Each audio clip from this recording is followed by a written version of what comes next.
तो बच्चों आज हम अनुपात के बारे में पढ़ते हैं। गणित का जो चैप्टर है अनुपात के बारे में, और ये जो अनुपात का चैप्टर है ये हमारे पटवार भर्ती परीक्षा के अंदर इसके 2-3 प्रश्न आते हैं, तो आपको उसके अंदर कुछ सहायता प्राप्त हो सकती है इसको देखने से। तो चले हम देखते हैं कि अनुपात क्या होता है। अनुपात को देखने के लिए हमने एक प्रश्न लिया है। प्रश्न ये है कि हमने एक दो संख्याएं ली है, ए और बी। इन दोनों संख्याओं का अनुपात है 5:7, ठीक है। और यहाँ पर हमें ए का मान पहले से सवाल के अंदर दे रखा है 185, और पूछ रखा है कि बी का मान कितना होगा। तो बी का मान ज्ञात करने के लिए हम क्या करते हैं कि दे रखा है हमें अनुपात बी बराबर 5:7। इसका मतलब ये हो गया कि ए अपॉन बी बराबर होगा 5/7। ये दो संख्या ले ली अपन ने, एक तो ए, दूसरी भी संख्या ले ली बी, इनका अनुपात 5:7 है। तो इसका मतलब ये होता है कि ए के अंदर बी का भाग देंगे तो 5/7 आएगा उसका भागफल, ठीक है।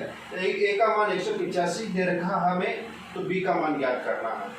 तो हमारा उद्देश्य है कि बी का मान कितना होगा। तो इस उद्देश्य को पूरा करने के लिए हमें इस समीकरण के अंदर ए का मान ज्ञात करना है, ए का मान रखना है। जब इस समीकरण के अंदर ए का मान रखेंगे तो फिर इस समीकरण को सोल्व करके बी का मान हमारे पास आ जाएगा। इस समीकरण के अंदर अपन ए का मान रखते हैं 185 अपॉन बी बराबर 5/7।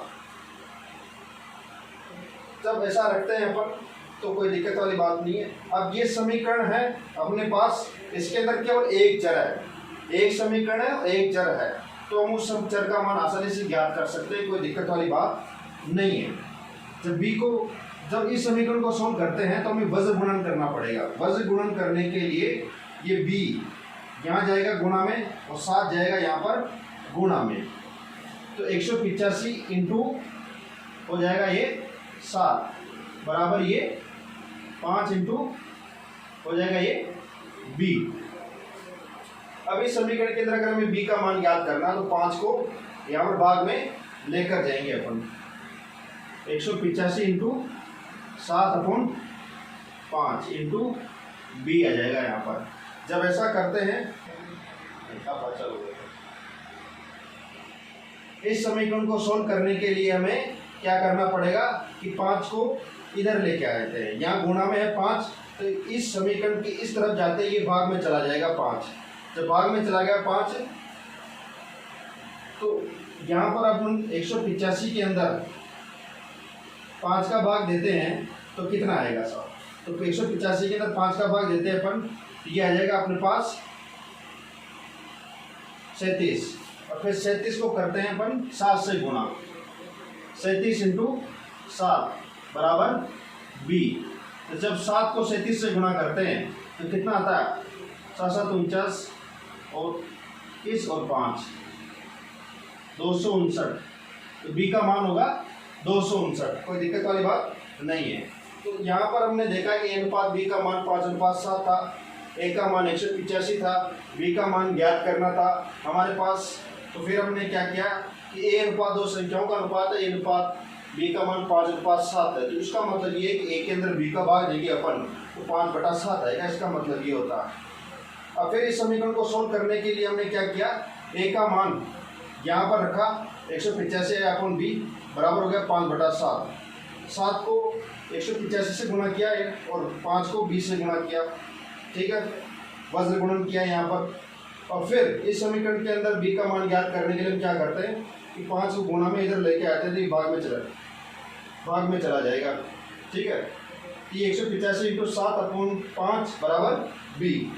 फिर 185 के अंदर 5 का भाग दिया तो ये हो गया सब 37, और फिर 37 को 7 से गुणा किया तो ये आ गया हमारे पास 259। तो b का मान कितना निकल गया हमारे पास 259।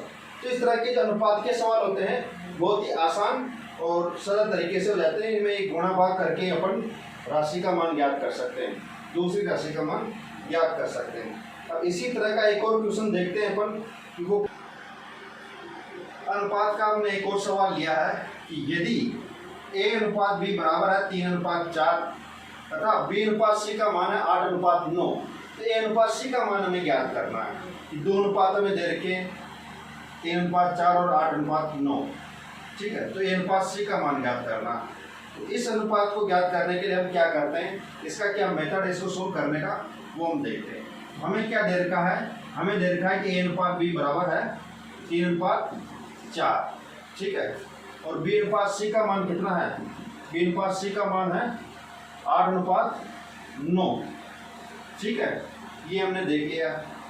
तो हमें a अनुपात b दे रखा 3:4 और b अनुपात c का मान दे रखा 8:9, ठीक है।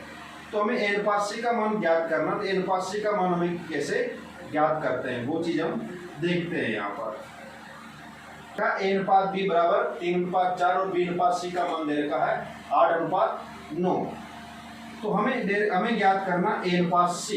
तो इसको कैसे ज्ञात करते हैं कि ये जो b का अनुपात है, यहाँ b का अनुपात है 4 और यहाँ b का अनुपात है 8, तो इनको बराबर करना पड़ेगा हमें, 8 को और 4 को बराबर करना पड़ेगा। तो इसको बराबर करने के लिए हमें इस अनुपात के अंदर 2 का गुणा करना पड़ेगा। किसी भी अनुपात के अंदर अपन किसी भी संख्या का गुणा करते हैं या भाग करते हैं तो वो अनुपात परिवर्तित नहीं होता, वो अनुपात बराबर ही रहता है। जैसे कि मैं आपको एक उदाहरण बताता हूँ साइड में, कि एक अनुपात अगर 2 है, अब इस अनुपात के अंदर अगर हम 2 का गुणा करते हैं 2:4 हो जाएगा। एक के अंदर 2 का गुणा किया 2 आया, 2 के अंदर 2 का गुणा किया 4 आया। ये जो अनुपात है ना 1:2, ये 2:4 के बराबर होगा। 1:2 का मान 2:4 के ही बराबर होगा।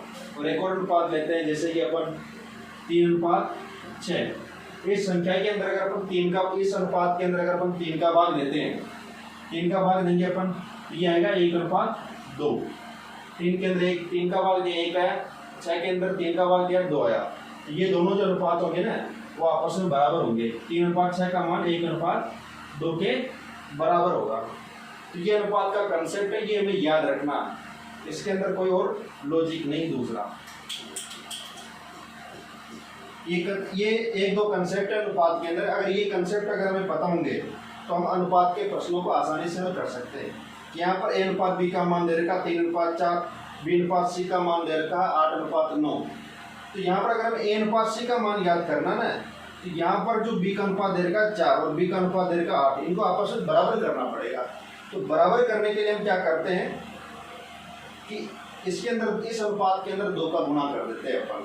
जब इस अनुपात के अंदर अपन 2 का गुणा करते हैं ना, ये अनुपात b का मान हो जाएगा 6:8 हो जाएगा। इस अनुपात यहाँ पर दे रखा a अनुपात b का मान होगा 3:4 और b अनुपात c का मान होगा 8:9। तो यहाँ पर अगर हमें a अनुपात c का मान ज्ञात करना है, तो यहाँ पर जो b का अनुपात दे रखा 4 और b, यहाँ पर दे रखा b का अनुपात 8, इनको बराबर करना पड़ेगा। जब 4 को 8 के बराबर करने के लिए हमें 4 के अंदर 2 का गुणा करना पड़ेगा। तो हम ऐसा करते हैं कि इस अनुपात के अंदर 2 का गुणा करते हैं अपन।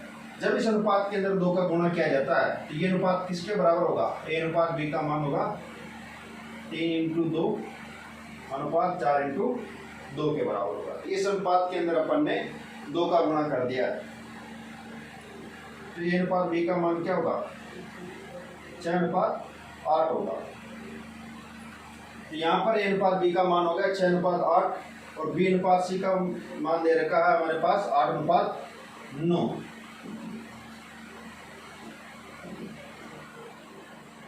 तो यहाँ पर हमें a अनुपात c का मान ज्ञात करना, तो उस a अनुपात c का मान कैसे ज्ञात करते हैं।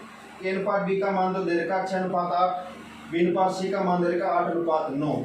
तो यहाँ पर जो a अनुपात b अनुपात c का मान क्या होगा 6:8:9 ऐसा होगा, 6:8:9 होगा, ठीक है। तो यहाँ पर अगर हमें a अनुपात c का मान ज्ञात करना है तो होगा 6:9 होगा। a अनुपात c का मान कितना होगा 6:9 होगा। अब ये a अनुपात c का मान 6:9 दे रखा, तो इस अनुपात को अपन और सरल भी कर सकते हैं। इस अनुपात के अंदर 3 का भाग दे देते हैं अपन, इस अनुपात को और सरल कर सकते हैं अपन। यहाँ पर a अनुपात c का मान हो जाएगा, जब 6 के अंदर 3 का भाग देंगे तो ये आएगा 2 और 9 के अंदर 3 का भाग देंगे तो ये आएगा 3। तो a अनुपात c का मान कितना हो गया हमारे पास, a अनुपात c का मान हो गया 2:3।